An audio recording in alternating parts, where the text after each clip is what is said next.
When it comes to survival prepping, one key decision is whether to buy a ready-made backpack survival kit or build your own.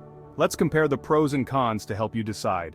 Ready-made kits are convenient and time-saving. They come pre-packed with essential items like food, water, and basic tools. They're perfect if you're short on time or new to prepping. But beware, these kits can be pricey and may lack personalized items your family needs. DIY packs, on the other hand, give you control. You can include exactly what you need, from specific medications to multi-purpose tools. They're cost-effective and allow you to choose higher quality gear. However, building one takes time, research, and organization.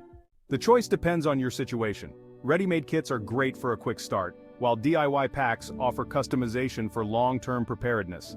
Either way, a well-stocked survival backpack is a must. Hey, if you like this video and want more info on this topic, click on this video here. You can also get more life-saving information at isurvivethrive.com. And don't forget to subscribe to our I Survive Thrive YouTube channel. Check the description below for helpful links.